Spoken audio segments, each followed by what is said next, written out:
The Adarna Bird. Hello, young friends. Your Story Hour program today brings you a tale of magic and enchantment that was a favorite of our great-great-grandfathers, the Adarna Bird. I hope you will enjoy it just as they did. Once upon a time, in the faraway kingdom of Birbania, the king lay ill. His condition was so serious that everyone feared he would die.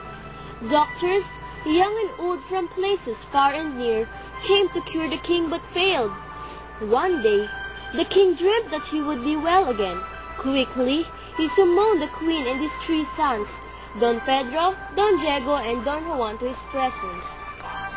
My dears, I had a wonderful dream.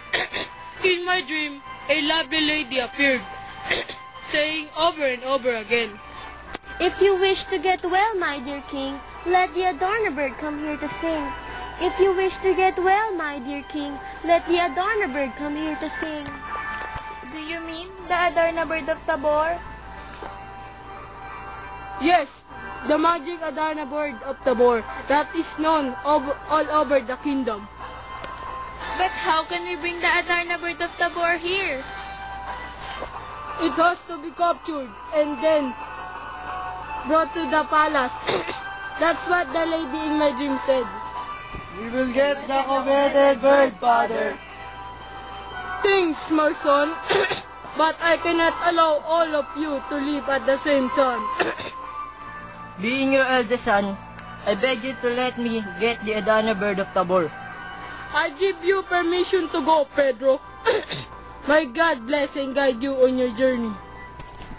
Don Pedro rode many days over hills and through forests, and he crossed many rivers until he came to Mount Tabor. He could hardly believe his eyes when he saw a tree with sparkling silver leaves. He never suspected that this was the very tree in which the famous bird was accustomed to pass the night. Soon, he heard the flapping of wings. A multicolored bird, more beautiful than a rainbow, alighted on a branch of the sparkling tree. It flapped its wings and began to sing the first of its 7 songs. So enchanting was the song that it lulled Don Pedro to sleep. After emitting its 7th melody for the night, the Adarna Bird allowed its droppings to fall on the sleeping prince, who was terribly, instantly converted into stone. Meantime, when Pedro had not returned after a long period, the king and the queen of Birbania became anxious. I'm worried about our son Pedro. He has been away for a long time. Could it be that some harm had befallen him? I have nightmares about Pedro's misfortune. Trust in divine providence. Our son will be protected from harm. I will never have peace of mind until I see my son Pedro again. May I go to Mount Tabor, father? I'll look for my brother and catch the Adarna Bird. No one, you are too young to undertake such a perilous journey. Then let me go, father. Being the second eldest, I can take care of myself. It may be wise to permit Prince Don Diego. You may go then with my blessing, Diego. Take good care of yourself, son. The second son also launched out in the search of the same bird. He underwent the same vicissitudes and hardships and came to exactly the same fate as his brother. He sat under the enchanted tree admiring its glistening silver leaves, when suddenly he heard flapping of wings. The sight of the many-colored Adarna Bird filled him with wonder. After a while, the bird began to sing such a sweet melody that Don Diego was lulled to sleep. Then the Adarna Bird allowed its droppings to fall on the sleeping prince. Don Diego, he too was turned to stone. In the kingdom of Birbania, there was deep sorrow. The king's condition became worse each day, and the queen could neither sleep nor eat, bewailing the fate of her 2 sons, who had not returned. My queen, is there no news of Don Pedro and Don Diego yet? None, my beloved. I wonder what has become of the two princes. I should not have given them permission to undertake such a dangerous adventure. I have premonition that both of our sons are dead. And I, the king, have sent them to their doom. Please don't blame yourself, Father. Besides, are we sure that they are no longer living? I can't endure this uncertainty any longer.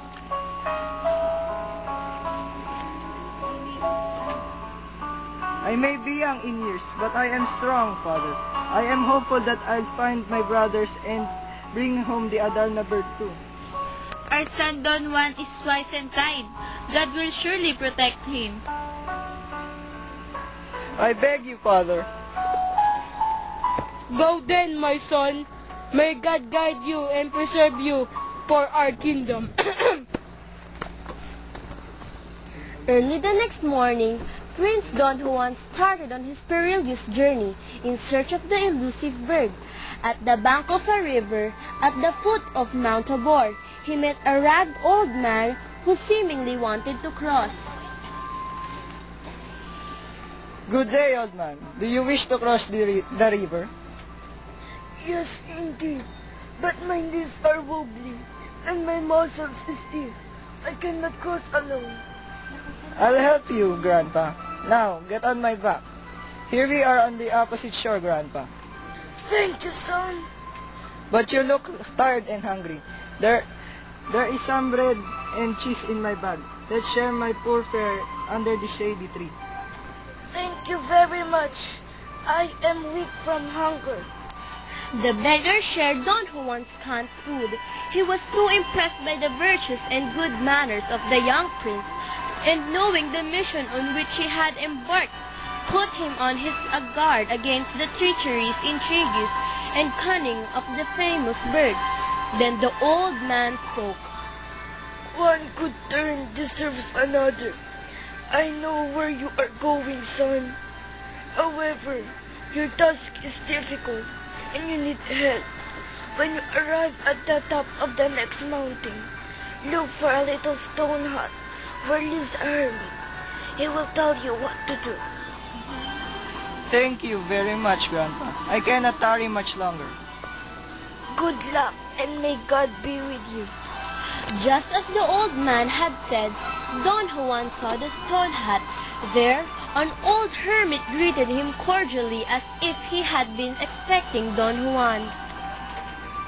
Welcome, son. Your coming has been expected, so I have prepared a meal for you. You must dine before you start on your journey. Thank you. I am almost famished. It took them some time to finish their meal after eating. The hermit gave Prince Don Juan full instructions. Listen, son. Yonder in front of you with silver leaves, that's where the Adarna Bird stays all night. The bird will sing 7 times, and with each song, it will change the colors of its plumage. After singing the last melody, it will go to sleep. That's just the exact time to catch the magic bird. But it cannot be caught with your bare hands alone. Here's a golden cord to bind your bird's leg. No other cord can serve the purpose. Thank you so much, good hermit. With God's help and yours, I'm ready to go. No, not yet. The Adarna Bird song has a magic spell. It lulls the hermit to sleep. Be sure to keep wide awake, for its droppings of the bird fall on you. You will turn into a stone. I'll try very hard not to fall asleep. Take these 7 small lemons and this knife with you.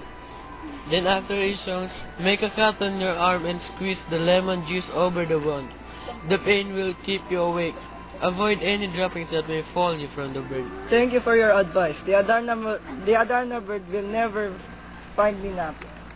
You may go now, son, but wait, here's a dipper. Beside the tree, you'll find a way well. Fill the dipper with water and pour it over 2 big stones under the silver tree. Your petrified brothers will be brought back to life. May God bless you and keep you safe on your journey home. Thank you very much, kind Hermit. Goodbye. Prince Don Juan climbed the Tabor mountain eagerly under the silver tree. He waited for the Adarna Bird.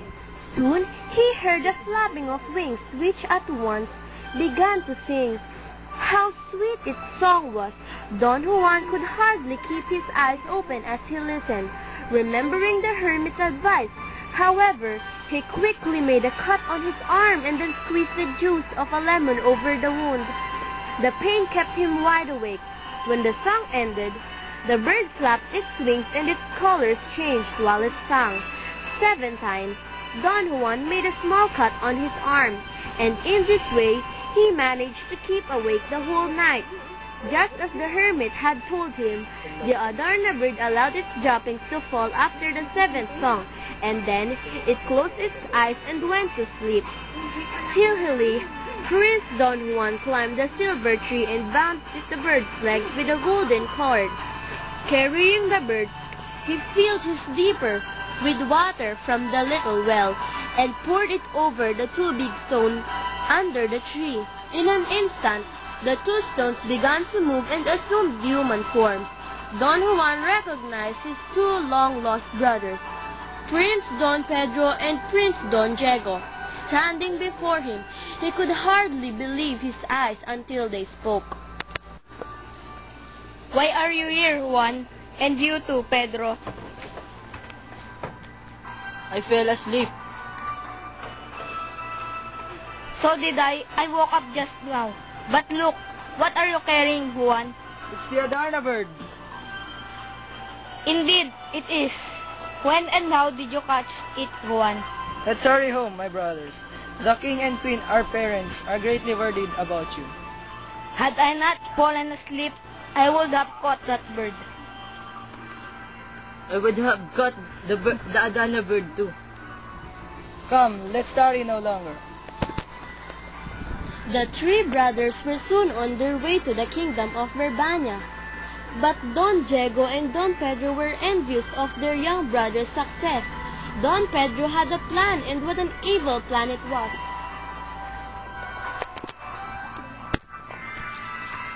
Listen, Don Diego. Let Brother Juan go ahead. I've a secret to tell you. What's on your mind, Don Pedro? How can we face the king and the queen? We have failed, and it is the youngest who succeeded. What a shame for both of us. Something must be done to save our honor. What are we going to do? We must put Juan to death and take the the bird home ourselves. Kill our own brother? That's too brutal. That's the only way to get rid of him and redeem ourselves. We can't stain our hands with our own brother's blood. Why don't we beat him up and broke a few of his bones? Then we can leave him here. That's a better plan. Come on, let's get after him.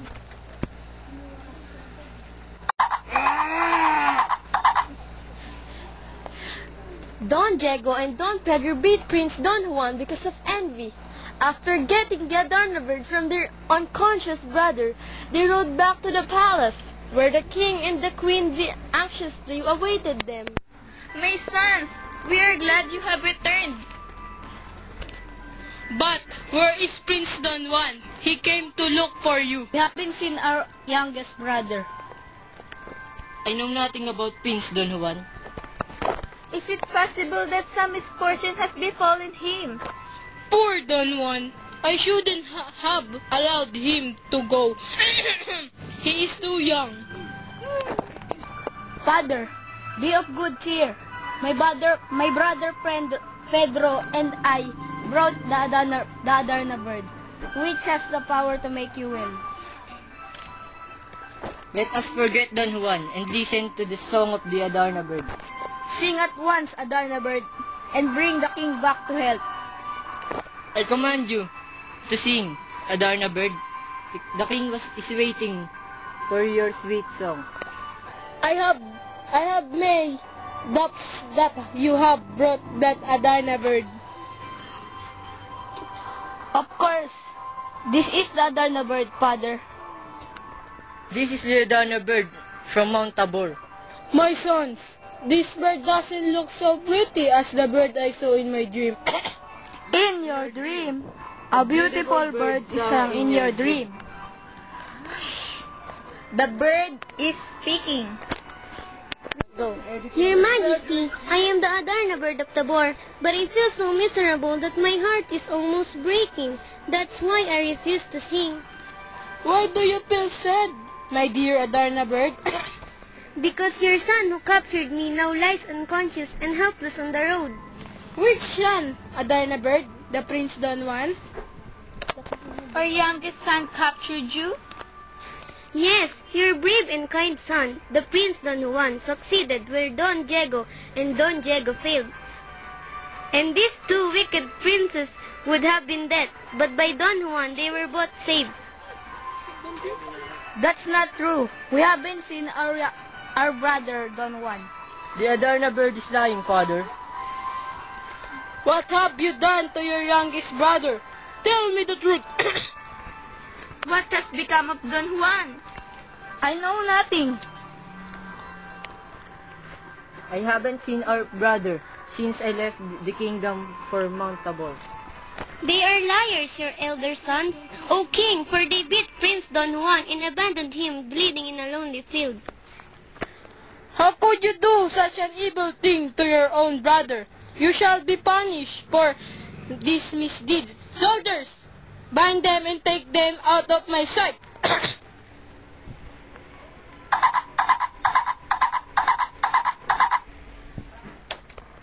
But who comes here? Our son Don Juan. Poor boy, you aren't hurt, are you? I have returned, Father. I have returned safe and sound to your kingdom. Welcome home, Prince Don Juan. The Divine Province must have brought you safely home. Thus two brothers of yours would have been punished hadn't you arrived on time. Your Majesty, I told you nothing but the truth. I should ask Don Juan if I were you. Speak up, my son. What have your elder brother done? They beat me until my bones were nearly broken. I owe my life to the old hermit of Tabor, whom I befriended and who revived me with magic herbs. Miserable wretches! How can I ever forgive you two? Forgive us, Father. Forgive us, Brother Juan. O king, have mercy on your erring son. Father, I beg you to spare my two brothers. After all, the Adarna Bird is here, and I have come back safe and sound. Let bygones be bygones. And now, your Majesties, I will sing very sweetly to cure the king of his strange malady. As in a dream, the king was cured by the song of the Adarna Bird, and the bird endeared itself to everyone in the palace, and once again, peace and merriment reigned in the kingdom. The Adarna Bird